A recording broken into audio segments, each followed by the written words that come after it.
This girl's name is Tu Xiaoning. She arrives at a matchmaking event, where the staff gives her a small teddy bear with a number on it. She said they could exchange the small bear for a larger one if she found someone she liked. At 27, Xiaoning has two primary life goals, one of which is marriage. However, the matchmaking scene often has mismatched expectations between men and women.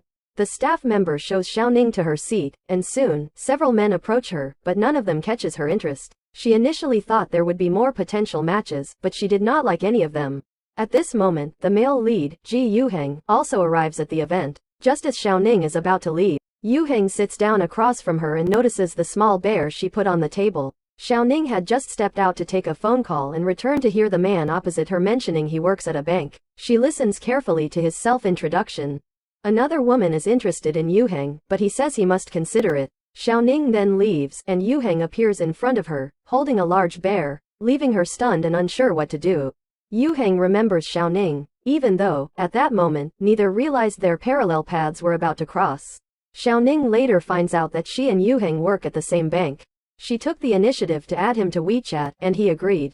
Afterwards, Xiaoning splits the bill with him, marking their first somewhat successful matchmaking encounter. After the event, Xiaoning calls her close friend, Ling Weiyi, asking about the results. Xiaoning didn't expect to meet her high school classmate, Yuheng, and what's more, her electric scooter broke down as she was leaving, so Yuheng gave her a ride home. While texting Weiyi, her friend accidentally sends a voice message that plays out loud, encouraging Xiaoning and leaving her feeling awkward. She initially thought their meeting was a mistake, but Weiyi reminded her that her ex-boyfriend would return soon. While Xiaoning worries about matchmaking, her parents are not concerned. Her mother introduces her to a friend's nephew. Xiaoning first thinks about chatting on WeChat and discovers that the person is Yuheng. She continues to work at the bank, handling customer service at the counter and attending to many people daily. Soon, an internal bank meeting was held, and the higher-ups were surprised to see Yuheng attending. During the meeting, Yuheng sharply identified problems in the loan department, presenting evidence that he had already gathered and made public. He explains that he had given the person a chance, but the higher-up had abused their power, leading to severe mistakes. Xiaoning hopes to get a promotion, but after waiting a long time, she is disappointed to find out she isn't on the list. Feeling down, she confronts her supervisor, questioning why she wasn't promoted despite not making any mistakes during her 3 years at the bank. Ultimately, Xiaoning realizes she lacks resources and connections, a reality she cannot accept. Her eagerness for promotion and marriage stems from her lack of security. Xiaoning later goes to the bank's headquarters, where she meets the person in charge. Rao Jing briefly questions her, and Xiaoning impressively answers quickly. Rao Jing seems to like her and asks Xiaoning to handle some tasks before leaving. Though Rao Jing's attitude is tough and even deliberately makes things difficult, Xiaoning remains calm and agrees to complete the work. She realizes that she can learn a lot from Rao Jing. Xiaoning plans to attend her friend's singles party, where the groom is Yuheng's friend.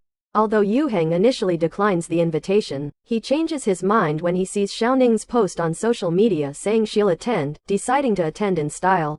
At the party, Yuheng arrives dressed up, and his friend introduces Lu Sijing to him. Yuheng already knows that Sijing is Xiaoning's ex-boyfriend, but Sijing doesn't recognize Yuheng. When Xiaoning arrives, Sijing comes prepared with flowers, intending to apologize to her. However, Xiaoning is still hurt by what happened in the past. Sijing admits that getting married and having children wasn't the best choice at the time but now wants to win her back. Xiaoning says there's no need to make it up to her because they officially parted ways. At this moment, Yuheng casually picks up a rose and walks over to Xiaoning, helping her out of the situation. At that moment, fireworks suddenly lit up the sky, creating a perfect atmosphere, and Sijing left feeling defeated.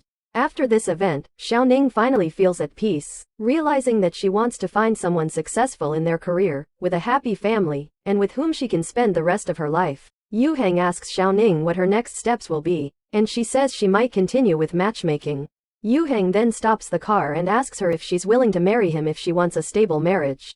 In fact, Yuheng was deeply attracted to Xiaoning the first time he saw her in high school. He attended the matchmaking event because he knew Xiaomeng would be there. Having missed one chance before, he didn't want to miss another. The next day, Xiaoning heads to work and unexpectedly runs into Yuheng in the elevator. The two experience an elevator malfunction together. Yuheng asks Xiaoning if she has made up her mind, but she quickly explains that she hasn't decided yet. Returning to her desk, Rao Jing calls Xiaoning into the meeting room. This time, because she helped her boss with something, she was blamed for it. Xiaoning refuses to leave in disgrace and vows to find evidence to clear her name. Rao Jing uses this method to train Xiaoning. Later, Xiaoning overhears someone discussing labor dispatch with Yuheng, but he doesn't care whether someone is a dispatch worker as long as they do their job well. This makes Xiaoning realize that the only thing that matters in the workplace is working hard to become stronger. After working overtime, she prepares to go home but finds it pouring rain outside. She tries to hail a cab, but none are available, so she walks through the rain. As she passes by her former office branch, she holds back tears. Feeling overwhelmed by her hardships, she thinks about calling her mother, but no one answers. Her umbrella is blown to the ground by the wind, and Xiaoning breaks down, crouching on the ground and crying.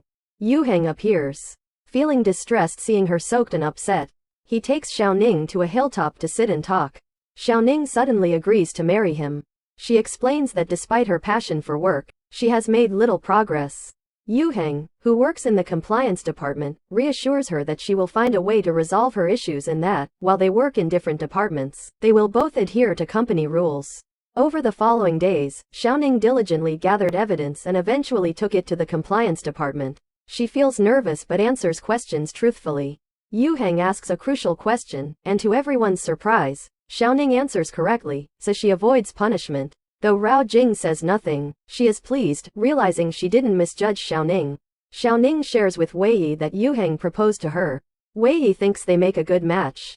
At work, Manager Zhao tries to pull Xiaoning to his side, but Rao Jing intervenes directly. Later, while waiting at the hospital for Rao Jing to meet a client, Xiaoning sees Yuheng and follows him out of curiosity.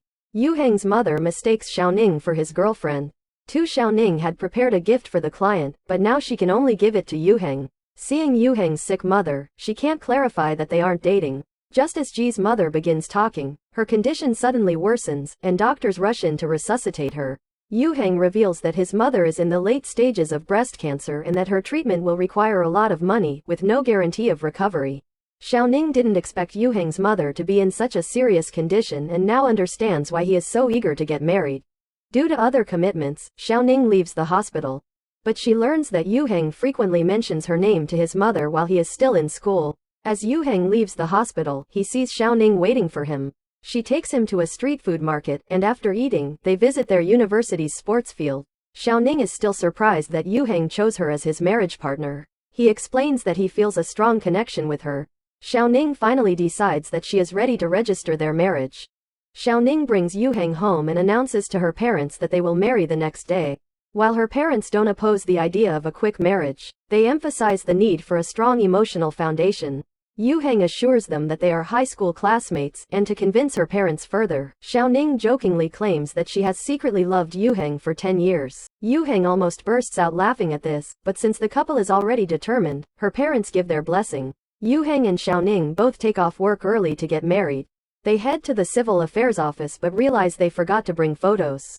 Rushing to a photo studio, they try to take their marriage photos, but something always feels off. Eventually, Yuheng suggests they pretend to take official ID photos for work, resulting in satisfactory pictures. When they return home, they find their relatives gathered at the house. To avoid disappointing Xiaoning's mother, they don't mention that they didn't get the certificate. Yuheng quickly adjusts to the situation, and Xiaoning's parents give him a generous red envelope. Her father shares some advice on being a good husband, and her mother shows her fondness for Yuheng. Xiaoning thanks Yuheng for playing along and admits she still hasn't fully adjusted to her new role. Yuheng leaves only once her room light is on. After finishing work, Yuheng looks at the photo he and Xiaoning took for their marriage certificate. It's their first official photo together. Meanwhile, Rao Jing asks Xiaoning to choose an outfit to accompany her to meet a client, and she agrees. Although Yuheng had planned to have dinner with Xiaoning that evening, she declined. Yuheng, feeling hurt, speaks sharply to her. She and Rao Jing meet the client, and on the way, Xiaoning impresses Rao Jing by sharing the client's preferences, showing she's done her work at home. During the dinner, Xiaoning strategically reveals information that leads Rao Jing to drink more, making the client lower their guard and fall into their plan. In the restroom, Rao Jing shares some workplace wisdom with Xiaoning. Xiaoning needs Rao Jing's help to leave. Rao Jing tries to call for a ride, but no one accepts the request. Just then, Yuheng arrives, and before Rao Jing can respond, Xiaoning, now drunk, gets into the car. Yuheng can't help but smile at her drunken ramblings. Back home, Xiaoning stumbles around and drops her keys in the car. Unable to get into her house, he takes Xiaoning to his place. Half asleep, Xiaoning sniffs Yuheng and even pulls him close, commenting on his handsome appearance. He struggles to resist kissing her but ultimately keeps his composure. He lets her sleep in his bed while he takes the work. The next morning, Yuheng quietly pours a glass of water for Xiaoning and leaves it by her bed before tiptoeing out of the room. As her alarm goes off, she wakes up, confused about where she is, especially when she notices her belongings and that she's in pajamas. Realizing she's at Yuheng's place, she finds the keys he left for her. The manager of the business development department has been dismissed, and rumors suggest a new manager will be brought in. During lunch, Xiaoning runs into Yuheng but maintains their secret relationship by pretending not to know him. Before the wedding, Yuheng had already shown Xiaoning's parents his assets and reassured them of their history together, explaining that Xiaoning had comforted him during his most difficult times in high school. However, he has yet to reveal his long-held feelings to Xiaoning, and her parents affirm they will respect their daughter's decisions. They commute to work together daily, but to keep their relationship a secret, Xiaoning always gets out of the car early and walks the rest. At work, she overhears from colleagues that the manager position seems to be settled, and the bank president is expected to meet the new manager soon. She gossips with her coworkers, wondering who the new manager might be. Just then, the bank president arrives, and to everyone's surprise, the person emerging from the meeting room is Yuheng. The staff is disgruntled, believing he is too young and inexperienced for the role. Xiaoning listens to their complaints but is unable to comment much. Later, she texts Yuheng to suggest buying dinner, but he gets a call from his superior, causing him to cancel their plans. After work, Yuheng plans to invite Xiaoning for dinner at home, but she tells him she's eating with her family instead. He then surprises her by showing up at her house and having prepared a big meal in advance. Xiaoning, irritated, questions why he's there. Yuheng remains calm, even serving her food. Despite her cold attitude, she then tells Yuheng that their office romance isn't allowed at work, so the best solution is to break up. Yuheng intended to clarify things after work, but Xiaoning's choking on a fishbone forces him to rush her to the hospital. Yuheng is more anxious than Xiaoning, but fortunately, the nurse successfully removes the bone. The nurse even comments on how caring Yuheng is as Xiaoning's husband. In the car, Yuheng explains that the bank president asked him to take on the new role because the expansion department needs a year of thorough restructuring. The president also wants to protect the micro-enterprises in Department 1 and demands improved performance. He admits he's hesitant and reveals that his decision is partly to repay a debt of gratitude and partly to afford his mother's expensive medication.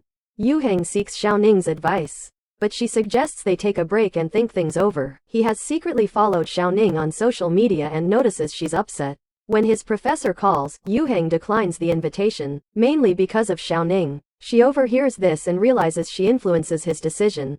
She tells Yuheng the next day that he doesn't need to sacrifice his career for her. Xiaoning proposes they sign a performance-based contract, putting their marriage plans on hold for now but still considering marriage as the goal. Yuheng officially started working in the expansion department, where they maintained a professional superior-subordinate relationship. During a meeting, Xiaoning realizes she and Yuheng have mistakenly swapped their work badges. After the bank president leaves, Yuheng holds a meeting, asking everyone to introduce themselves. However, Zhao Fenggong, a colleague, is dismissive and refuses to engage, setting a challenging tone for Yuheng. In his office, Yuheng reviews everyone's resumes, lingering on Xiaoning's momentarily. When they meet again, she discreetly signals Yuheng that they've switched badges. She later shares the incident with her best friend. During lunch, Yuheng discreetly swaps their badges back under the table and even orders a hot coffee for Xiaoning. On Yuheng's first day as the new manager, he holds a meeting where someone arrives late. After everyone finally gathers, he abruptly ends the meeting, using this to assert his authority and send a message to the team. That evening, Yuheng and Xiaoning revert to their roles as a couple at home, with Xiaoning complaining about how startled she was by Yuheng's actions at the office. Yuheng notices that Xiaoning's shoes are uncomfortable and quietly fixes them for her. While washing dishes, Xiaoning struggles to reach something and stands on her tiptoes.